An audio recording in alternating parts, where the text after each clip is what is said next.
Bismillahirrahmanirrahim. In this video, we will discuss some like-gut called एलन टॉयस्यूरिकस with line duct and the gut development. सबसे पहले आपको बताना चाहिए ये कोलोका है, यूरोरेक्टल है, इसको सेपरेट कर रहा होता है यूरोरेक्टल सेप्टम। ठीक है, यूरोरेक्टल सेप्टम।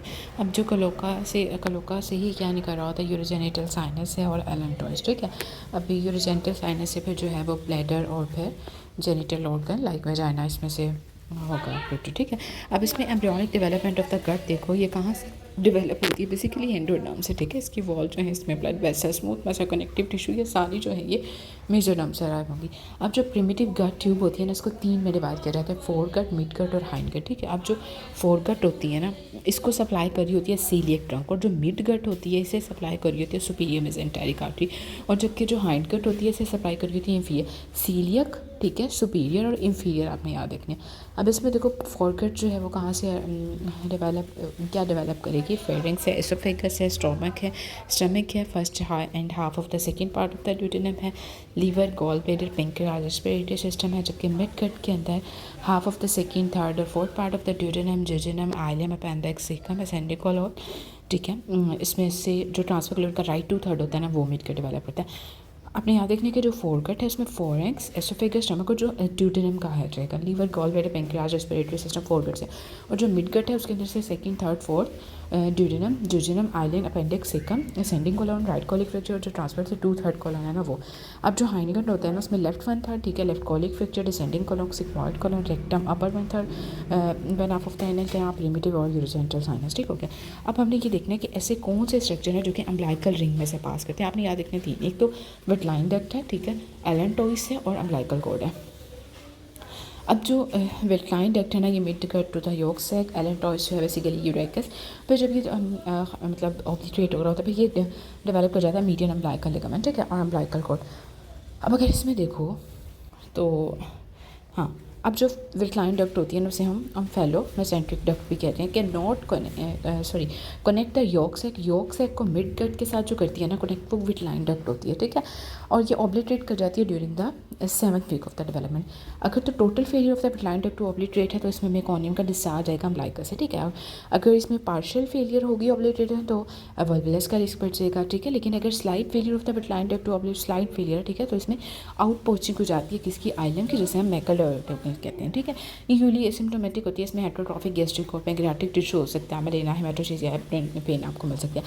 अब जो मैकल वर्टिकुलम है इसमें आपने काफ़ी दफ़ा पढ़ा होगा, इसमें फाइनल ईयर में बहुत ज़्यादा इंपॉर्टेंट है कि आपने इसमें रूल ऑफ 2 याद रखना होता है कि 2% पॉपुलेशन है, 2 ईयर तक प्रेजेंट होगा, 2 feet from the ileocaecal wall है, 2 इंच लेंथ होती है, 2% सिम्प्टोमेटिक होता है, 2 टाइप्स ऑफ द मैसेज होते हैं, पैंक्रियाटिक और गैस्ट्रिक टिश्यू। ठीक है, अब एलन टॉयस जो है इसे आप यूरेकस भी कहते हैं, बाद में median umbilical, median not the medial. ठीक है, अब ये कहाँ से डेवलप होता है, from the hind and urogenital sinus. ठीक है, अब ये बिकम द यूरेकस कहाँ पे बनता है, between the bladder and the umbilicus. ठीक है, urachus must obliterate and it will make the median umbilical ligament. ठीक है, अब अगर आप इसमें देखो तो मैंने आपको बताया था कि अगर फॉर एग्जांपल अभी हमने ऊपर क्या देखा था कि अगर तो टोटल फेलियर हो जाती है ना, टोटल फेलियर, तो मेकोनियम डिस्चार्ज आएगा। ठीक, अब ठीक है, इसमें नीचे वाले में देखो, इसमें प्रॉक्सिमल है, ठीक है, और इसमें मिड है, फिर ये यूरेकल सिस्ट बना देगा, मतलब ऑब्लिट्रेशन बताई हुई है ना। ठीक है, इसमें अगर प्रॉक्सिमल पार्ट पेटेंट रह जाता है यूरेकल साइनस बन जाएगा, और अगर मिडल से है तो फिर यूरेकल सिस्ट है। अब अम्बिलिकल कॉर्ड की लेंथ आपको बताना चाहिए 50 से 60 सेंटीमीटर होती है, और इसका डायमीटर जो है वो 1 से 2 सेंटीमीटर होता है। ठीक है, अब इसमें अम्बिलिकल, इसको आपको पता होना चाहिए क्या होता है, अम्बिलिकल वेन होती है और अम्बिलिकल आर्टरीज होती हैं, 2 अम्बिलिकल आर्टरी, एक अम्बिलिकल वेन होती है, और उसके अंदर ना एक टिश्यू मतलब वाटरी लाइक सोल्यूशन जिसे हम वाटन जेली टिश्यू भी कहते हैं। अम्बिलिकल कॉर्ड टर्म इसमें 1 से 2 centimetre diameter, 50 centimetre long, contain the right and left umbilical artery carry the deoxygenated blood, ठीक है, from fetus to the placenta, and it carries the fetus से placenta तक, और उसके बाद carry the left umbilical vein, carry the oxygenated blood from placenta to the fetus। इसमें mucus connective tissue होता है जिसे हम वाटन जेली भी कहते हैं। अगर हम फिजियोलॉजिकल हर्निएशन, बहुत इंपॉर्टेंट है, 6 वीक पे क्या होता है कि जो फिजियोलॉजिकल हर्निएशन हुई होती है ना मिडगट की, उसमें 90% क्या आता है, वो काउंटर क्लॉकवाइज रोटेट करती है, लेकिन 10th वीक पे क्या होता है, वो जो इसने रोटेट किया होता है ना वो वापस आ जाती है। ठीक है, 180 क्लॉकवाइज उसने रोटेट करना होता है। अभी इसको दोबारा भी देखते हैं। अब देखो, अगर तो फिटर गट हर्निएशन की बात करें तो 270 डिग्री काउंटर क्लॉकवाइज होना होता है, ठीक है। मिड गट के बारे में 6 वीक पे फिजियोलॉजिकल मिड गट हर्निएट करेगी, थोड़ा अप्लाई कर लेंगे, ठीक है।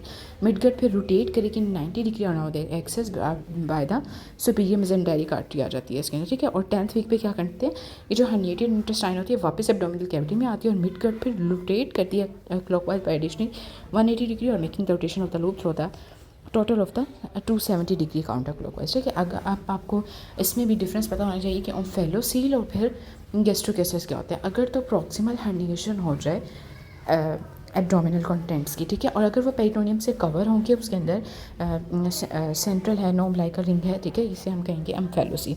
लेकिन अगर इसमें 3 लेयर्स में लाइक उसमें ना उसके ऊपर कोई मसल है ना पेरिटोनियम है, ठीक है, उसमें डिफेक्ट आ गया ना, ठीक है, no skin no muscle no peritoneum, so abdominal content जो है वो आपको साफ नजर आएंगे, उसके ऊपर कोई कवरिंग्स नहीं होगी, ठीक है।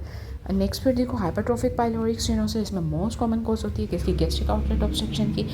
इसके क्लिनिकल फीचर्स आपको क्या मिलेंगे, अगर पाइलोरिक स्टेनोसिस है तो नॉन बिलस जो है, मतलब नीचे से बाल तो नहीं आ रहा ना, नॉन बिलस प्रोजेक्टाइल वॉमिटिंग 2 से 6 वीक और पैरेलल एक ओलिव शेप मैस मिलेगा आपको एपिगैस्ट्रिक रीजन में और एक विजिबल पेरिस्टाल्टिक वेव्स होंगी एसोसिएट करते with exposure to the macro trade, ठीक है। Results in the hypokalaemic hypochloraemic metabolic acidosis, ठीक है। और ये secondary to the vomiting of the gastric acid and the subsequent volume contraction होती है। इसका ट्रीटमेंट क्या होता है कि आपने सर्जिकल इंसिजन कर देनी होती है, ठीक है। अब नेक्स्ट फिर देखो रीनल की डेवलपमेंट हम देख लेते हैं। इसके अंदर आपने इसके डिफरेंट आप याद रखोगे सेगमेंट डिजेनरेटेड प्रोनेफ्रोस है, मीजोनेफ्रोस है और मेटानेफ्रोस है, ठीक है। इसमें 3rd से 4th वीक में मीजोनेफ्रोस है, इसने क्या बना होता है, function as a kidney in the first trimester, ठीक है। मीजोनेफ्रिक डक्ट बनती है जिसे हम वॉल्यूम डक्ट भी कहते हैं और ये मेल का रिप्रोडक्टिव सिस्टम बनाती हैं, ठीक है। उसके बाद है मेटानेफ्रोस है, ये मिसल काइमोब्लास्टम कहते हैं इसे, पीसीटी लोब ऑफ एनली ये सब बनाती हैं। फिर इसके अलावा यूरिक बर्न होती है जो कि ट्राइगोन ऑफ द ब्लड पे आती है, ये भी मीजोनेफ्रिक डक्ट से अराइज होती है।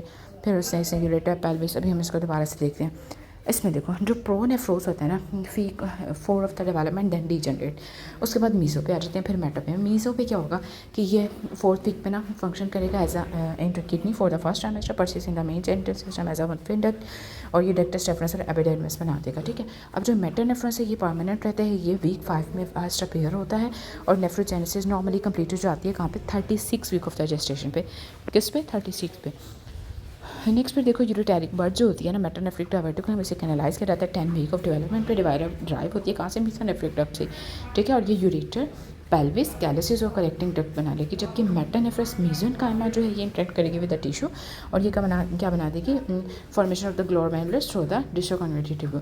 अगर तो एवरेंट इंटरेक्शन होता है बिटवीन इन दोनों टिश्यू के दरमियान से कंजेनिटल मॉलफॉर्मेशन हो सकती है, इसमें रीजेनेसिस सिस्टिक डिस्प्लास्टिक किडनी मिल सकती है। यूरोपेल्टो जंक्शन जो है last part of the ureter to canalise, if it doesn't canalise तो कंजेनिटल ऑब्स्ट्रक्शन हो जाएगी, कैन बी यूनिलेटरल और बायलेटरल और most common pathological cause of the prenatal hydronephrosis, इसे डिटेक्ट करते हैं by the prenatal ultrasound. Okay, so now let's discuss ureteric but इसकी early division हो जाएगी, अर्ली डिवीजन हो जाती है तो डबल यूरेटर बनता है, ठीक है, कभी कभी ओपन हो सकता है वजाइना में, ठीक है।